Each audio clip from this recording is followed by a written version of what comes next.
Yo, what's up, guys? This is Chad Nash, aka the Real Estate Doctor, and I'm bringing you another episode of Raw and Uncut Real Estate.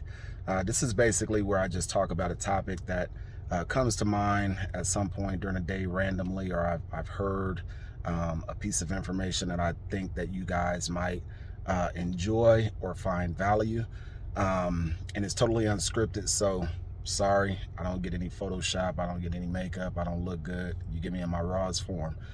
So anyway, today I was on our Compass sales meeting call today, and I'm a data nerd, I'm a data junkie. I think that's where I add the most value to a lot of people that I work with and serve. So I'm always the one that geeks up about the statistics that are presented during the data section. So today we had a gentleman on from First Alliance Title, and he was giving some market data, and he started talking about the foreclosures, and he started going into some data suggesting whether or not we should see an increase in foreclosures next year, and if prices are going to drop, and if everything's going to come out the bottom of real estate. And long story short, guys, let me tell you this: foreclosures are not coming to save you. So those buyers out there who are thinking like, man, this real estate market is going to collapse and there's going to be a ton of foreclosures coming onto the market, I don't think that you could be any further from the truth. So let me go over a couple of quick data points that I took notes on. When we're thinking about foreclosures, there has to be variables that lead up to it. So there has to be some data points that we're looking at to say, hey, are we going to see a rise in foreclosures? Is it predicted from our model that foreclosures are going to go up? One of the main variables in that is obvious. It would be mortgage delinquency rates. That means that people are behind on their mortgage, so on and so forth. And we're looking at that to say, is that going up or is it decreasing? So just to put this in perspective for you, and we're thinking about this in terms of like forbearance, and we know that we had all of these loan programs that were helping out buyers during COVID and during that time.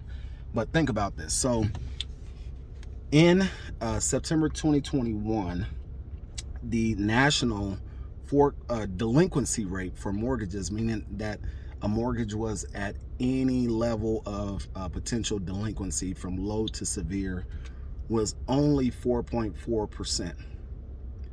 Only 4.4% of Americans were in any sort of mortgage delinquency stage. That's low. If you look at, and let me just add to that, looking at this data point, that's down 2.7% from 2020.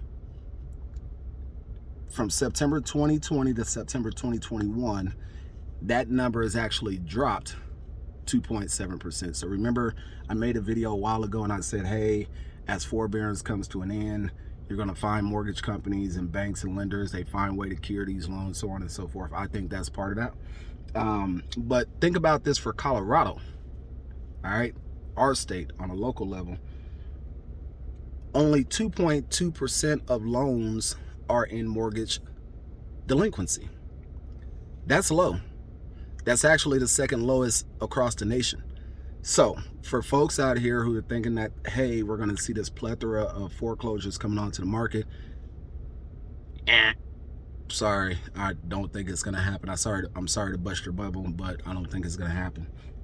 Now, here's to solidify that point even more, check this out. So let's just say for stuff and giggles, that somebody went into forbearance back in 2019, right? And they've been in forbearance all the way through 2021. That means that they haven't made a payment on their home since 2019. So if we take like an average mortgage payment and we had spread it across all those months, that means that they're behind by like $55,000 in payments since 2019. Well, homes have appreciated in Colorado far greater than the number of payments that they've missed.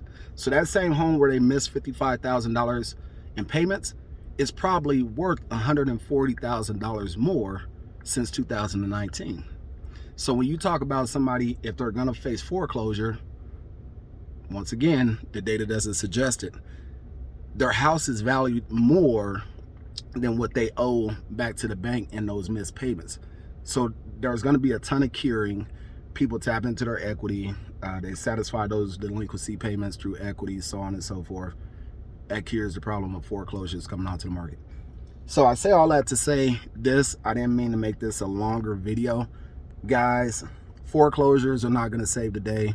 From my data perspective, home prices are not going to drastically drop next year. I think we see the seasonality this year going into the fall, into the winter, where you see more home price cuts or whatnot. But that happens every year. It happens every year. This is no different from what we typically see. So don't believe the hype. Don't think that foreclosures are going to be the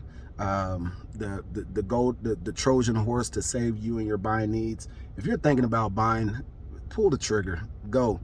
And here's the last point I'm gonna tell you why to do it. Because even though foreclosures are not coming to the market, I'll tell you what's increasing, and that's interest rates. Interest rates are going to be increasing end of 2021 going into 2022. So those who are sitting on the fence thinking about, hey, I'm going to wait, well, it's going to be a little bit more expensive to buy that dream home in 2022. Anyway, this is my raw and uncut real estate for this week. Hope that is helpful. If you got any questions, reach out to me. Would love to see some commentary, any questions that you have in the comments. We'll talk soon. All right.